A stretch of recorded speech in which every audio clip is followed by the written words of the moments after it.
What do you make of what KD had to say? I know exactly what he's saying, and I also know what Steve Kerr is saying. Steve Kerr is not saying go out there and jack 30 shots up. He's just saying be more aggressive. KD understand that, but KD has to break it down to people that don't understand the game. And what he's saying is, I've been playing a certain way my whole career. And I've been good at it. All y'all stand up here asking me questions because I'm Kevin Durant. You know who I am. I've been a back-to-back MVP. You know who I am. And I play my game a certain way. And he gave respect to Patrick Beverley.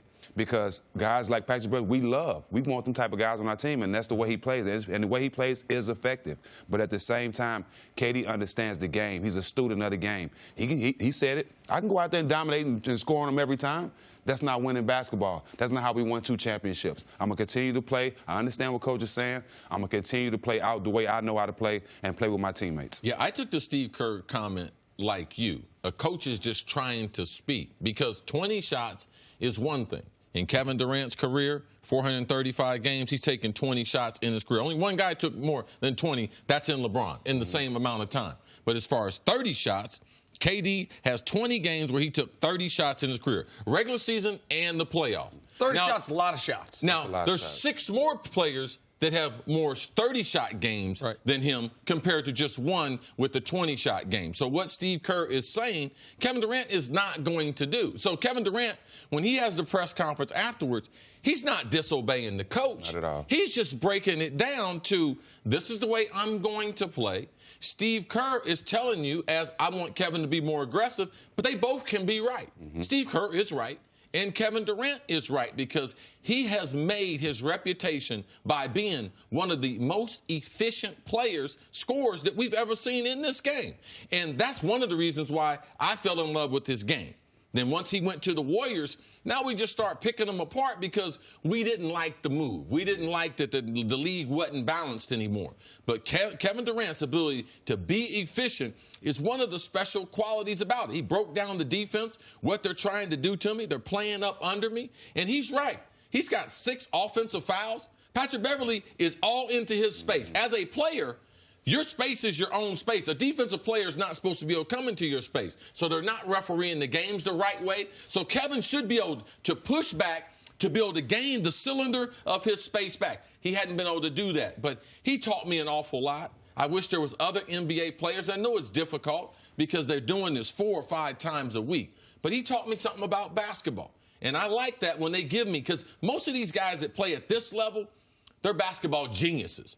And every once in a while, if they can just let me in to give me a little more insight, I appreciate it. And that's what Kevin Durant did for me yesterday. And that's why he got kicked out in a lot of reasons. Because once you go to the referee and they call the calls for Beverley, and once you go to the referee and say, ref, call it both ways, and you don't, we talked about it. Now I got to take it into my own hands. And that's why he's getting kicked out of the game. That's why all this other stuff is happening, because the referees are not calling it both ways. Okay, well, except for the fact that in Game 1, Kevin Durant isn't the only one who got kicked out. No question. They both did. And in Game 2, Kevin Durant's not the only one. That was premature. That was premature. For both of them. That was premature. They only got kicked out because it was their second technical. No, but they got the 2 technicals within 20 seconds of each other. And I didn't think they had to. They wouldn't have thrown him out if it was a close game. No question. There's a few minutes left. Let's just, things got out of hand. But in Game 2, Kevin Durant's not the only one who fouled out.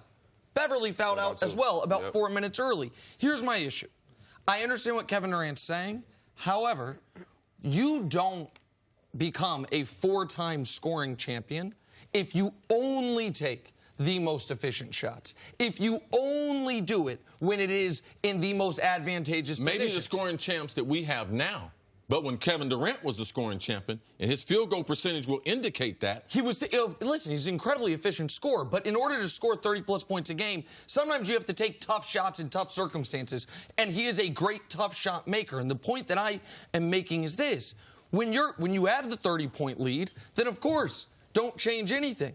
But when it's dwindling and Steph's on the bench because he's in foul trouble, and then it's dwindling more and Steph's on the court, but he is having an awful fourth quarter, then all of a sudden you have to be able to tap into OKC Kevin Durant. Because Warrior Kevin Durant... Not to make an excuse, but when you're in a big comeback, no one knows they're getting ready to break history. We up 31, bro. So you don't want to change what you never want to look like you're forcing it either. Because, like you said, he know the defense. He's dribbling into double teams. You don't want to force it. I mean, we're talking about the biggest... comeback in NBA history. Yes. When you're involved in that, you're in the moment. You don't know. They ain't What Lou Williams getting ready to do? 10, Yeah, but, 5, yeah, 2. Sure. There isn't a hindsight. Now, I do agree with you that Kevin Durant, there should be more times that he should be aggressive. Now, he hadn't had to do that because he's in Golden State. So I do understand your argument. But when you are in that moment, you're in one of the biggest comebacks on the other side. You don't know. You don't know that when you're getting ready to wake up the next morning, it's getting ready to be history. But the other aspect of it is that when we talk about how we're going to evaluate these guys, some of them, we're going to hold them to the standard that they want to be held to. Kevin Durant believes he deserves to be considered and has earned the right to be considered the best player in the world. I know a lot of people think he is the best player in the world. Yes.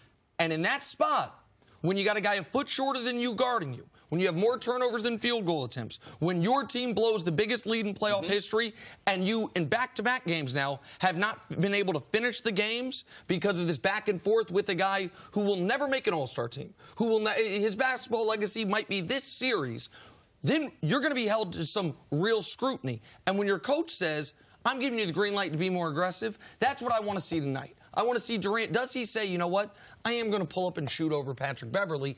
I am going to be a little more OKC Kevin Durant because that might be what the series calls for. I don't think it's needed. I think it happens in basketball. Now, it might be the biggest comeback ever, but I've been in games where we blowing guys out. What tends to happen is we get the clock watching. We're not even playing no more. We're just watching the clock, hurry up clock, run out, and that's what happened. And the Clippers kept playing. It happens to teams, and it just so happened to them in the playoffs. But I'm not worried. KD going to come out and be the same KD. They're going to win by 30, and we won't even be talking about this. Thanks for watching. Subscribe here to get the latest from the show. Also, be sure to check out more of the best clips from First Things First, or go watch a few segments from our other shows on FS1.